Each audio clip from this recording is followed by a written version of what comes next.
Halo bro. Ya, halo.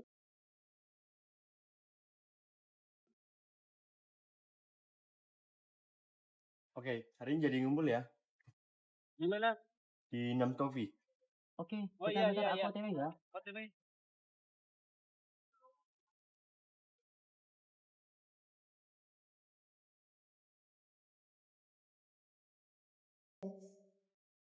Udah jam berapa? Coba jam 9 malam loh. Kan dari tadi ditunggu nggak sampai-sampai. Lu kan tahu temen lu kayak gimana, dia kan hobinya telat. Harusnya nggak gitu juga. Jadi gembel nih aku. Lah kan kita emang gembel, lu masih tanya kita gembel. Berarti lo juga gembel dong. Kan emang ya gembel, lihat baju gue kayak gembel gini.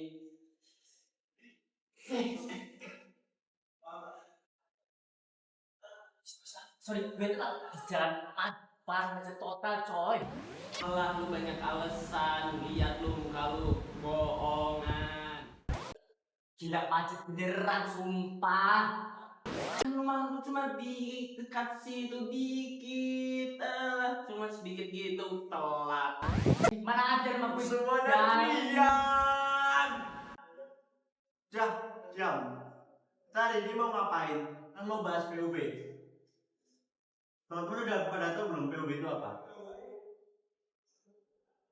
Jawab, nggak tahu. Jadi PUB itu program pengembangan usaha baru yang ada di Kopma. Jadi kita kan gimana habis dilantik. Jadi kita harus menentukan kira-kira nih kita ke depannya itu mau buat program apa. Kira-kira teman-teman ada ide nggak? Bingung aku. Apa ya? Tuh coba tuh tanya yang telat, idenya gimana? Apa coy, gue gak bisa mikir, sumpah. Kamu tuh udah telat harus bisa mikir. Pusing, bentar. Ini apa ya?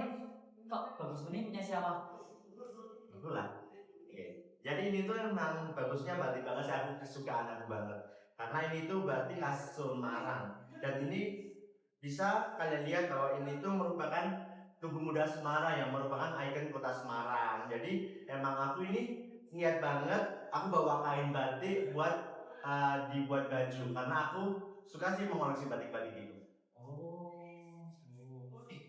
Gimana kalau PUB kita tentang UMKM berarti kita bisa ada kerjasama mereka buat jadi hutan. Bisa banget sih kalau misal dari teman-teman mau mengunjungi kampungku juga bisa karena emang di kampungku itu sering memproduksi batik tulis kayak gini khusus khas Semarang. Oh bisa. Bisa. Jadi nanti kalau misal kita mau bekerja sama dengan kampung batikku itu kita bisa langsung datang aja besok jam berapa enaknya? Kalau pagi Pagi tapi harus pagi banget sih. Habis subuh gimana? habis subuh, Ya. Serius, karena kita kalau nggak pagi-pagi itu nggak bisa. Boleh aja. Gimana? Ya, Setuju? setuju. Ya udah besok kita langsung ke kampung aja ya bareng-bareng. Oke. Sekarang kita makan.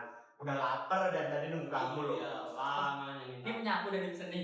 Iya tuh dimakan sama tadi. Parah. Dan lumayan ya.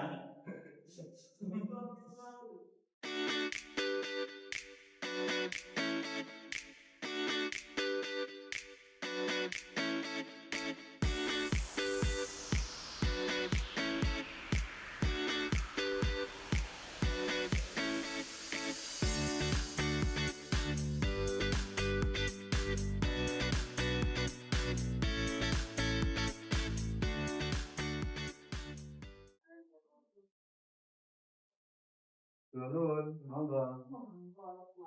Iya.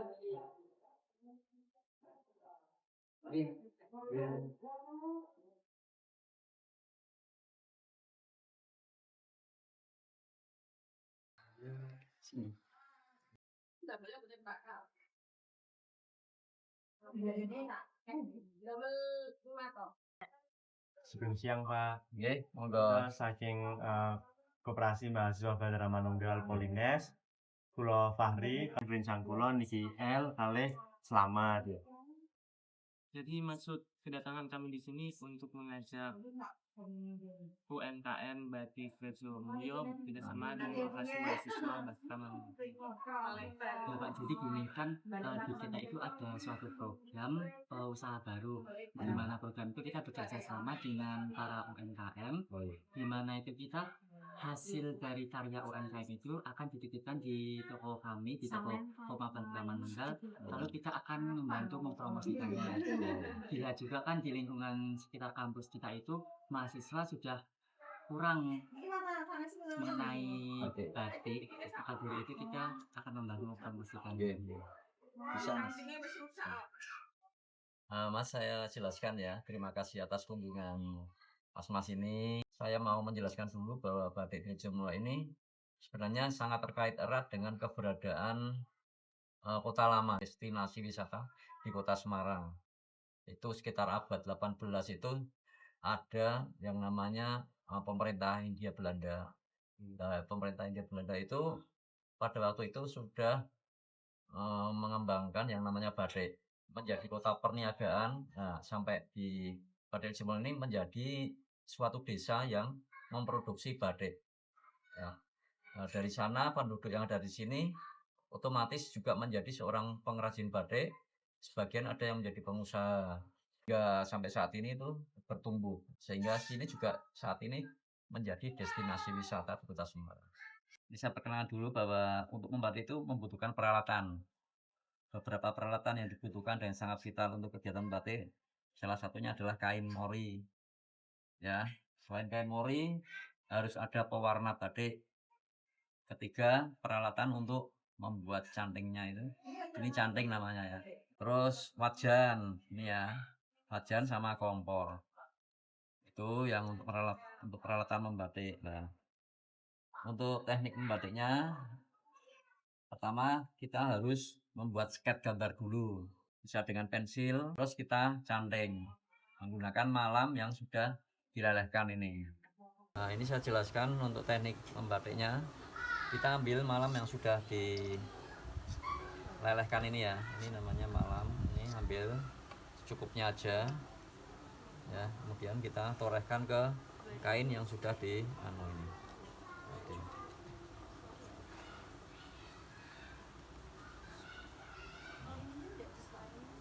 Nah, ini sekedar contoh aja.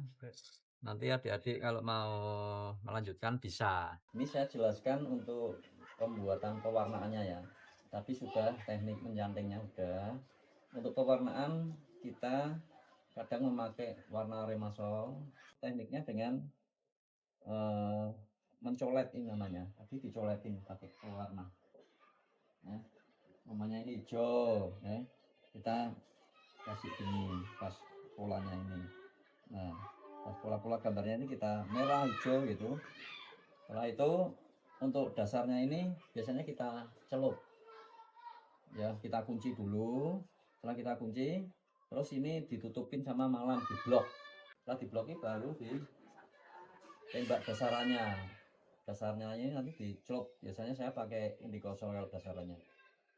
Nah, setelah kita kunci biasanya kita jemur langsung.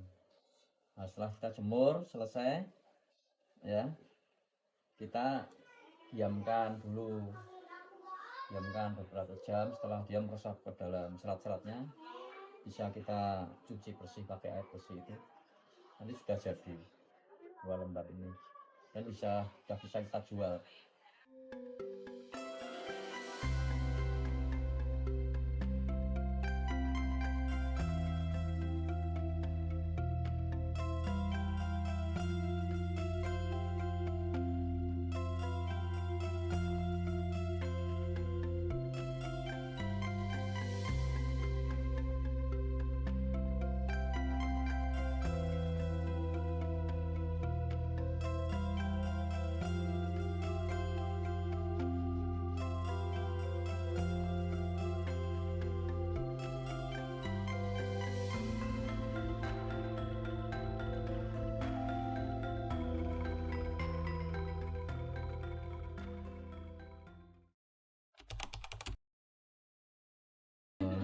Untuk latar belakang berdirinya Batik Rosida ini ya, yang ada di Rejomulyo ini berdiri pada tahun 2017 ya. Itu ada sanggar batik. Nah, kita menjadi pegawai di sana dulu. Kemudian itu kita berangkat dari situ, belajar membatik, diajarin membatik. Setelah bisa, kita buat produksi 1-2 dulu. Terus kita jual di pameran-pameran yang diikutkan oleh Pemkot itu tau, seperti di mall atau di pemerintahan gitu. Ya, untuk motif-motif yang disukai oleh pembeli yang kita produksi itu biasanya batik-batik khas Semarangan seperti warak endok, lawang sewu, tugu muda, ya itu yang tema-tema ikon-ikon Semarang. Ya, untuk motif-motif yang paling digemari oleh konsumen itu kebanyakan ya kayak warak endok itu ya, warak endok seperti ini ya. Warak endok itu banyak disukai, unik di tempat lain ada. Mereka tanya warak endok itu apa. Nah, warak endok itu kan kita harus bisa menjelaskan.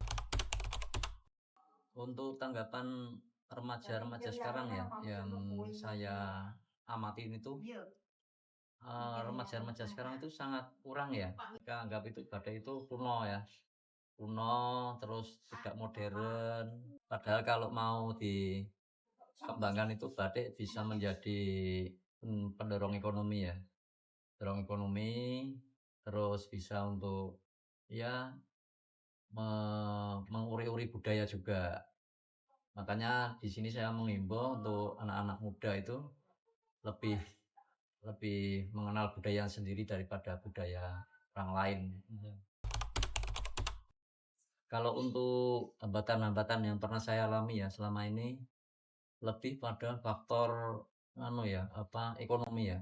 Kalau ekonomi masyarakat bertumbuh, otomatis pembelian itu tetap ada. Tapi kalau pertumbuhan ekonomi secara nasional atau kan berimbasnya ke daerah itu berkurang karena sini tempat wisata dan banyak dikunjungi oleh orang-orang di luar wilayah kita. Nah, otomatis kalau ekonomi di sana di daerah lain itu tidak bertumbuh, kurang bagus, otomatis wisatawan juga berkurang juga. Nah, berimbasnya ya pembelian agak berkurang. Ya, harapan saya untuk para generasi muda itu lebih mencintai batik sendiri sebagai warisan budaya lokal yang sangat adiluhung ya, yang perlu dilestarikan. Batik ini banyak mempunyai nilai filosofi ya. Secara intelektual juga batik ini sudah diakui oleh dunia ya, sudah diakui oleh UNESCO ini, bahkan diakui oleh dunia sebagai warisan budaya non benda. Saya kira itu.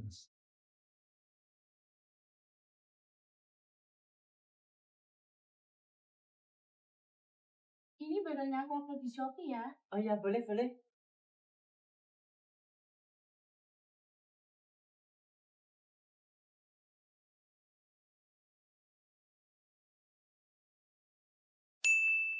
Halo guys, kali ini aku lagi ada di toko Mbak BM Polines. Ayo kita cek aja ya, ada apa aja. Wah, apa itu Mbak? Ini ada kain batik guys. Oh, kain batik. Iya, Wah, keren motif banget bunga ya. nih.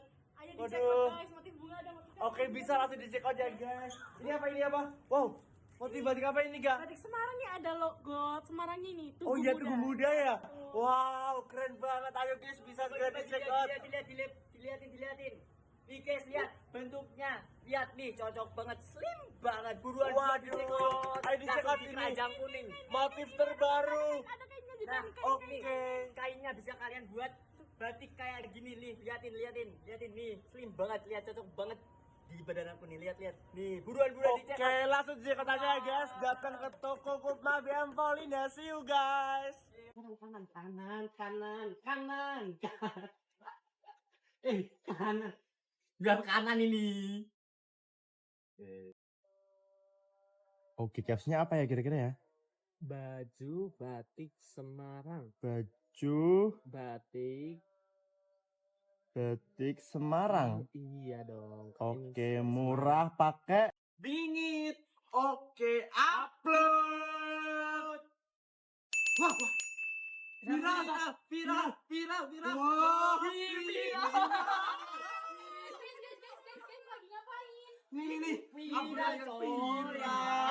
Juga yang di Shopee cuy. Tak banyak.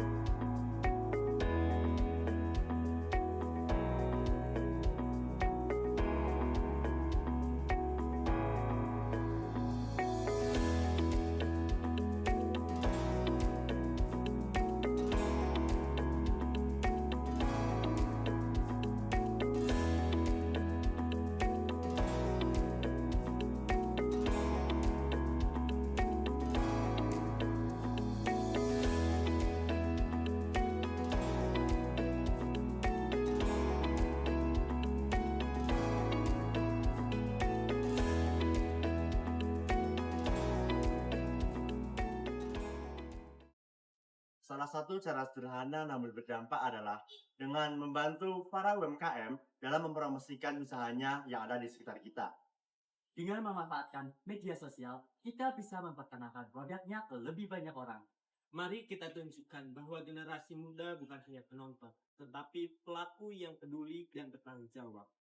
Bersama Kopma, UMKM tumbuh sejahtera dan menjadi roda perekonomian bangsa. Bravo Kopma, bravo, bravo, bravo.